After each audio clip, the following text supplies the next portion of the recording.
உருவாகிறதுக்கு 150க்கு மேற்பட்ட கிராம பஞ்சாயத்து தலைவர்கள் காரணம். நந்தன் படம் கவனிக்கப்பட்டதுக்கு ஒரே ஒரு தலைவர் தான் காரணம்.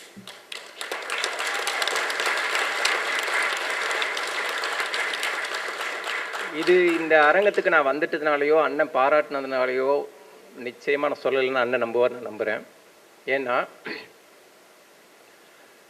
ஒருத்தரை கை தூக்கி விட, தட்டி கொடுக்க, நல்ல முயற்சிக்கு உறுதுணையாக நிற்க அவரை விட்டால் இங்கே வேறு ஆள் இல்லை. அதான் உண்மை.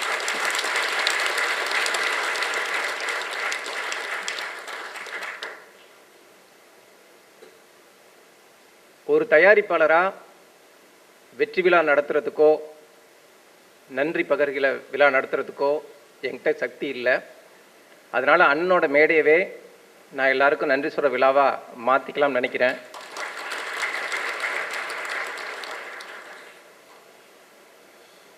ஒரு புத்தகமாக மட்டும் முடங்கி போயிருக்க வேண்டிய நந்தன் கதை இன்னைக்கு திரையில் தெரியுதுன்னா அதுக்கு காரணம் சசிகுமார் சார் மட்டும்தான்.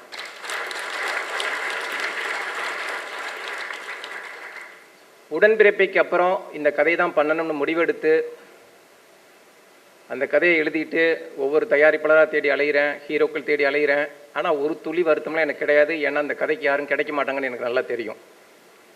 அப்போது ஒரு தயாரிப்பாளராக தான் எனக்கு முதல்ல சசிகுமார் சார் உள்ளே வந்தார். நான் தயாரிப்பாளர் தேடினப்போ தயாரிப்பாளராக வந்தார், நான் ஹீரோ தேடினப்போ ஹீரோவாக வந்தார்.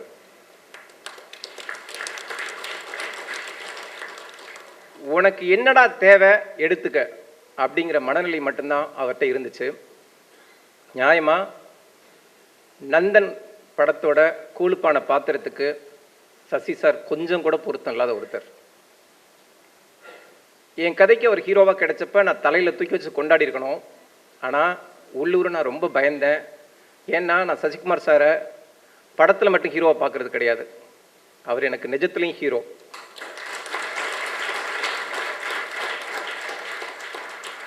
இருபது வருஷங்களுக்கு முன்னால் ஒரு மக்கள் தொடர்பாளர் என்னை காமிச்சு, ஆனந்தோட ஆஃபீஸில் இருந்த என்னை காமிச்சு, நீங்கள் யாருக்கிட்ட பேசினாலும் பரவாயில்ல, இந்த ஆள்கிட்ட மட்டும் பழகிறாதீங்க, பேசிடாதீங்கன்னு சொன்னார்ல, சாகிற வரைக்கும் பழகிற ஆளை மாதிரி இருக்கார் சசிகுமார் சார் எனக்கு.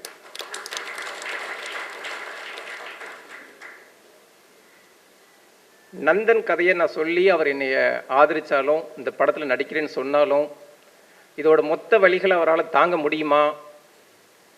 நம்ம ஒரு தோரணையாக கம்பீரமாக காட்டின சசிகுமார் சாரை நம்ம ரொம்ப கீழே இறக்கி விட்டுருவோமோ, அவருக்குன்னு இருக்கிற இமேஜ் உடைய காரணமாயிருவோமோ, என்னால் அவருக்கு ஒரு அடி கீழே இறங்கிருமோ அப்படின்னு பலவிதமான மனக்குழப்பம் இருந்துச்சு. அது எல்லாத்தையும் அவர்கிட்ட சொல்ல முடியாமல் தத்தளித்தேன்.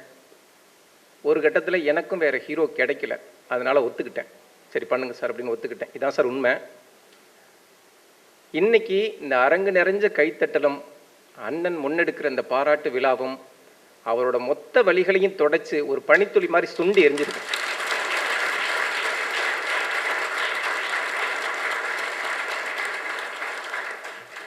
ஏன்னா போதிய பட்ஜெட் இல்லாமல் எடுக்கப்படுற படம் சம்பந்தப்பட்ட நாயகர்களை ரொம்ப சித்திரவதைப்படுத்திடும். பொதுமக்களை வச்சு எடுக்கிறது, ஊர்க்காரங்களை வச்சு எடுக்கிறது.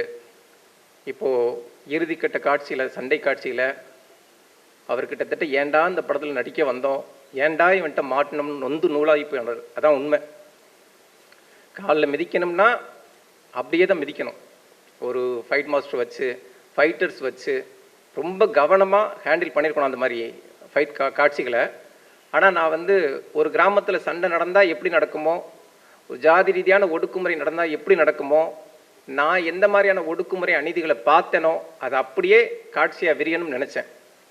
அது எல்லாத்துக்கும் ஒரு கதாநாயகனா, அதுவும் இவ்வளவு பேர் வாங்கின ஒரு கதாநாயகன் ஒத்துக்கிட்டது மிகப்பெரிய விஷயம்.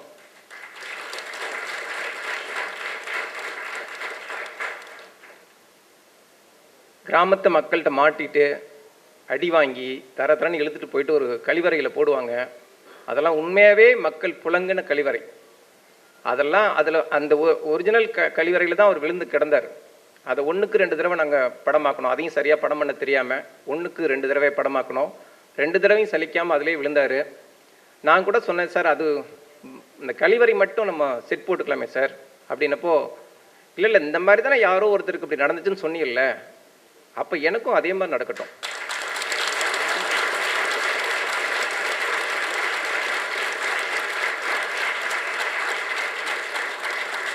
இந்த அளவுக்கெல்லாம் சார் இப்படிலாம் அர்ப்பணிப்பாக இருந்தாலும் அது திரையில் தெரிய போகிறது கிடையாது சார் அப்படிங்கிறேன்.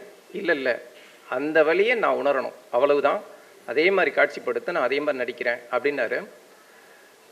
என்னதான் நீங்கள் பெருந்தன்மையாக முன் வந்திருந்தாலும் கூட சார், நான் உங்களை போட்டு அவ்வளோ சித்திரவதை படுத்தியிருக்கக்கூடாது, நான் வந்து உங்களை வருத்தியிருக்கக்கூடாது. அதுக்கு இந்த பொது மேடையில் உங்கள்கிட்ட மன்னிப்பு கேட்குறது தான் சரியாக இருக்கும், பொருத்தமாக இருக்கும். தயவு பண்ணி என்னை மன்னிச்சுக்கோங்க சார். குறிப்பாக இந்த படம் ரிலீஸ் வரைக்கும் வந்ததுக்கு காரணமும் சசிகுமார் சார் தான்.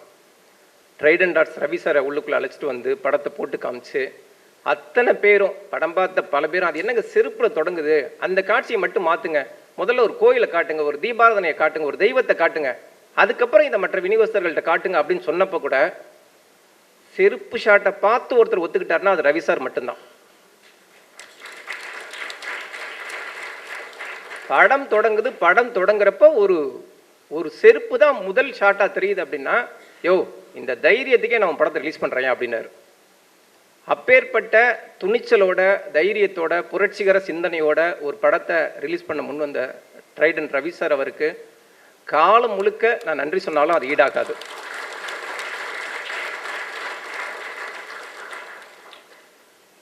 இன்னைக்கு அவர் வந்திருக்கணும், உடம்பு சரியில்லாமல் போச்சு சொன்னார். இப்போது அவருக்கு ஒரு அன்பு பரிசு கொடுத்து இன்னும் சில வார்த்தைகள் பேசணும்னு நினச்சிட்டு இருந்தேன். அதை தாண்டி இந்த கதையை நான் வந்து பாலசக்திவேல் சார்கிட்ட சொன்னப்போ, நான் ஏதோ அவர்கிட்ட கதை சொல்லி அது எப்படி இருக்குன்னு கேட்க தான் நினைக்கிறேன்னு அவர் நினச்சார்.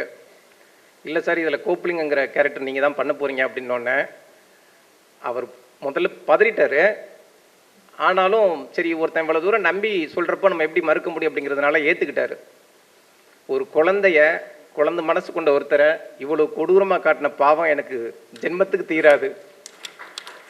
நிஜத்தில் அவ்வளோ அப்பாவி குழந்தை அவர், படத்தில் கோப்புலிங்கிற ஒரு கொடூரராக இருப்பார். ரொம்ப ரொம்ப நன்றி சார். படத்தில் பணியாற்றினவங்களுக்கும் நடித்தவங்களுக்கும் தொழில்நுட்பத்தில் ஈடுபட்ட அத்தனை பேருக்கும் நான் தனித்தனியாக பேர் சொல்லி நன்றி சொல்ல டைம் இருக்காது. நிச்சயமாக நான் அப்படி சொல்லலைன்னா கூட உங்கள் அத்தனை பேரோட உழைப்பையும் பங்களிப்பையும் நான் காலத்துக்கு மறக்க மாட்டேன். உங்களை என் தோள் மேலே தூக்கி வச்சு என்றைக்கு நான் கொண்டாடுவேங்கிறது உங்கள் மனசுக்கே தெரியும். அத்தனை பேருக்கும், குறிப்பாக எனக்கு பக்கபலமாக என்னோட இன்னொரு வலதுகரமாக நின்ன என் இணை இயக்குனர் குருவுக்கும், என்னை விட இந்த சினிமாவில் அதிகம் கஷ்டப்பட்ட என் மனைவி கலாவுக்கும் நான் தனிப்பட்ட வகையில் நன்றி சொல்ல கடமைப்பட்டிருக்கேன்.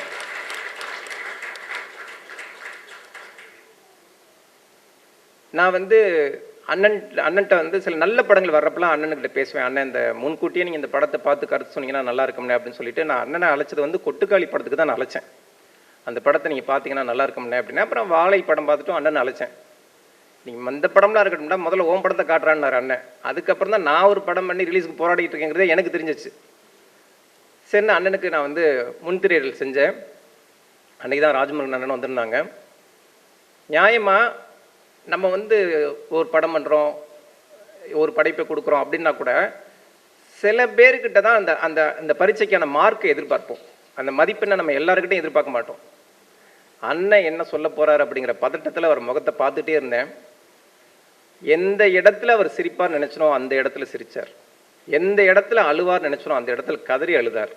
எந்த இடத்துல அவர் வந்து அந்த அந்த நக்கலையும் நையாண்டியும் புரிஞ்சு என்னை பார்ப்பார் நினச்சனோ அந்த இடத்துலலாம் என்னை திரும்பி பார்த்தார். படத்தோட இறுதி காட்சியில் அந்த ஊராட்சி மன்ற தலைவர்கள் பேசுகிற காட்சியை பார்த்து அண்ணனும் அண்ணையும் கண்ணு கலங்கினது இப்போ வரைக்கும் என்னால் மறக்க முடியாத ஒரு பெரிய அங்கீகாரம். அதுதான் இந்த படத்துக்கு கிடைச்ச பெரிய அங்கீகாரம்.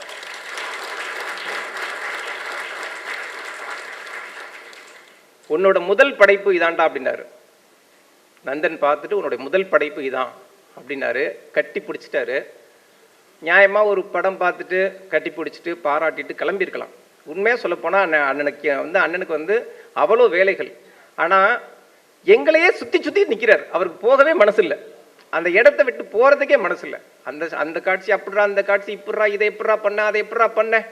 அதாவது நம்ம சில கேள்விகள் தான் நம்முடைய மொத்த கஷ்டங்களையும் வந்து சரியாக்கும். அந்த விசாரிப்புகள் தான் நம்முடைய மொத்த பாரத்தையும் இறக்கி வைக்கும். அந்த மாதிரி இருந்துச்சு எனக்கு அன்னைக்கு. அண்ணனும் அண்ணியும் படம் பார்த்தப்போ, நம்மளுடைய தம்பிகள் படம் பார்த்தப்போ, அந்த ஆத்மார்த்தமான நிறைவை நாங்கள் அன்னைக்கு தான் உணர்ந்தோம். நானும் சசிகுமார் சாரும். சசிகுமார் சாருக்கெல்லாம் வந்து ஒரு படைப்பை பண்ணியிருக்கிறோம், முடிஞ்ச மட்டும் நேர்த்தியாக பண்ணியிருக்கோம், உண்மைக்கு நெருக்கமாக இல்லை, உண்மையாகவே பண்ணியிருக்கோம். இது எத்தனை பேரால் கவனிக்கப்படுது, பார்க்கப்படுது, பேசப்படும் அப்படிங்கிற அவர் வந்து மரணத்துக்கு நிகரான போராட்டத்தில் இருந்தார். ஏன்னா அவருடைய அதீத உழைப்பு அந்த படத்தில் போட்டிருக்காரு. மொத்த உழைப்பையும் அதில் இறக்கி வச்சிருக்கிறாரு. அதுக்கான பரிசா என்ன கிடைக்கும் அப்படிங்கிற பதட்டம் அவர்கிட்ட இருந்துச்சு. சீமான் அண்ணன் பாராட்டின அன்னைக்கு தான் அவர் நிம்மதியாக தூங்கியிருப்பார்னு நான் நினைக்கிறேன்.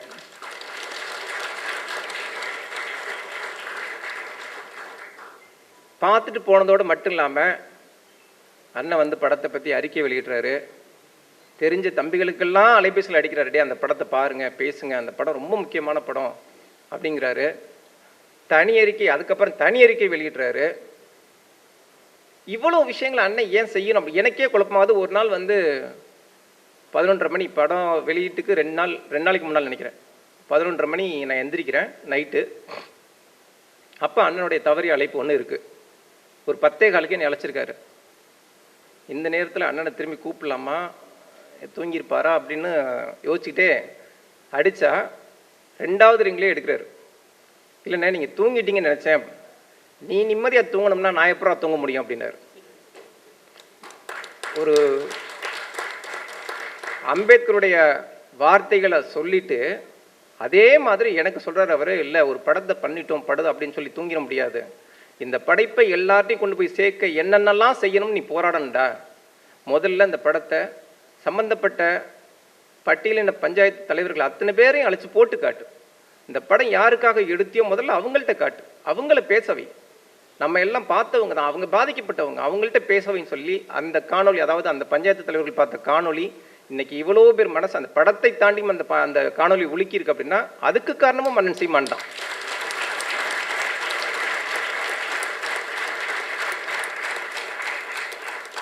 குறிப்பாக பாண்டிய சார் இதை நான் மறந்துருப்பேன், அதனால் ஊடால இதை சொல்லிடுறேன். பட வெளியீட்டுக்கு சில மாதங்களுக்கு முன்னரே நான் இயக்குனர் வினோத், பாண்டிய அண்ணன் எல்லாருக்கும் நான் அந்த படத்தை போட்டு காமிச்சேன்.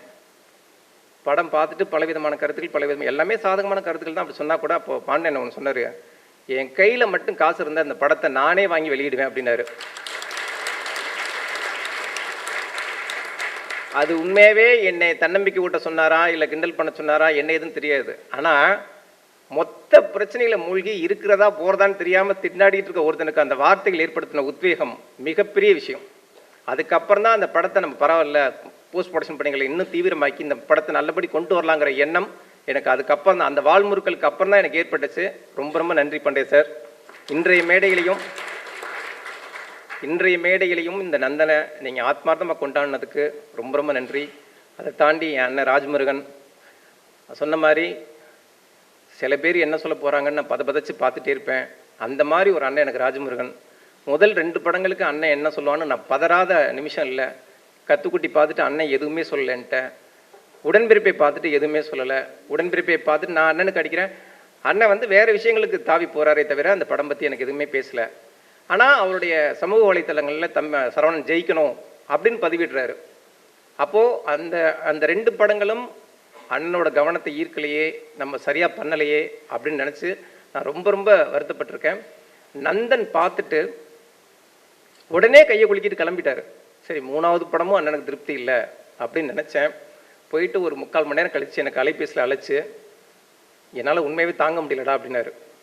இந்த படைப்பு உனக்கு ஒரு கலைஞனா பெரிய அங்கீகாரத்தை வாங்கி தரும், நந்தனில் நீ ஜெயிச்சிட்ட அப்படின்னாரு.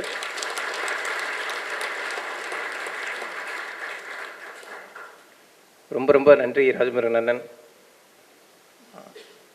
அதை தாண்டி இந்த படத்துக்கு பெரிய பங்களிப்பாக உறுதுணையாக நான் படம் முடித்ததுக்கு அப்புறம் கூட என் கூடவே பயணித்த அண்ணன் பரமண்ணனை நான் வாழ்நாளில் மறக்கக்கூடாது.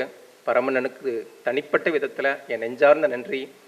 பரமண்ணனுக்கு உடனே கூட வந்த அண்ணன் வீரமணி, ஹரி உள்ளிட்ட எல்லாருக்கும் என்னுடைய நன்றி. அன்பான ஃபேன்ஸ் அத்தனை பேருக்கும் நன்றி. சசி சார் எல்லா நேரத்துலையும் சசி சார் நான் அணுக முடியாது, அப்போல்லாம் எனக்கு இணைப்பு பாலமாக நரக அவஸ்தையை அனுபவித்த அகில அண்ணனுக்கு சிறப்பு நன்றி.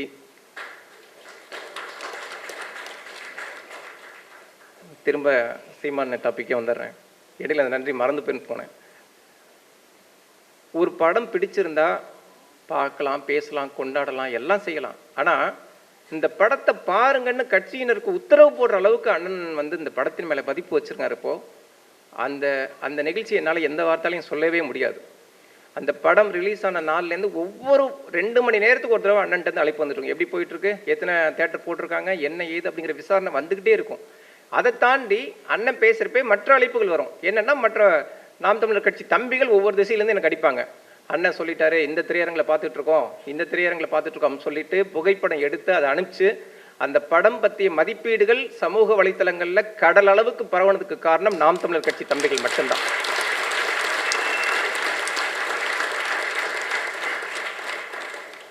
நந்தனுக்கு நன்றி பாராட்டு விழா அண்ணன் இன்னைக்கு எடுத்திருக்காரு. நியாயமாக சொல்லப்போனால், உளப்பூர்வமாக சொல்லப்போனால், ஒரு படம் ரிலீஸ் ஆகிறப்ப அதை கழுவி கழுவி ஊத்துறதுக்கு கோடி பேர் இருக்காங்க. அதில் அது குறை இது குறைன்னு சுட்டி காட்டுறதுக்கு எத்தனையோ ஊடகங்கள் இருக்குது. இன்னும் கொஞ்சம் நல்லா எடுத்துருக்கலாம் அப்படின்னு சொல்லி அறிவுரை சொல்கிறதுக்கு எத்தனையோ பேர் இருக்காங்க. ஆனால் ஒரு படம் தரமான படம் வெளியாகிறப்பெல்லாம் அறிக்கை வெளியிட்டு பாராட்ட ஒரே ஒரு தலைவன் மட்டும்தான் தமிழ்நாட்டில் இருக்கார்.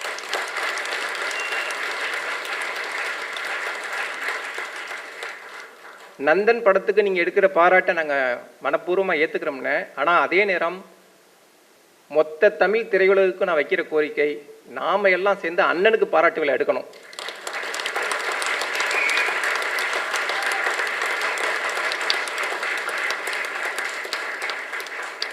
குரூர விமர்சனங்களால் தமிழ் சினிமாக்கள் குத்தி கிழிக்கப்படுற இந்த காலகட்டத்தில் தரமான தமிழ் படங்களை கொஞ்சம் நெஞ்ச குறை இருந்தால் கூட மன்னித்து ஏற்று அது வெகுவாரியான மக்களுக்கு போய் சேர்றதுக்கான ஆக்க சக்தியாக ஊக்க சக்தியாக இருக்கிற அண்ணனுக்கு மிக விரைவில் தமிழ் திரையுலகம் ஒரு மனப்பூர்வ பாராட்டு விழா எடுக்கணுங்கிற கோரிக்கையை வச்சுக்கிறேன்.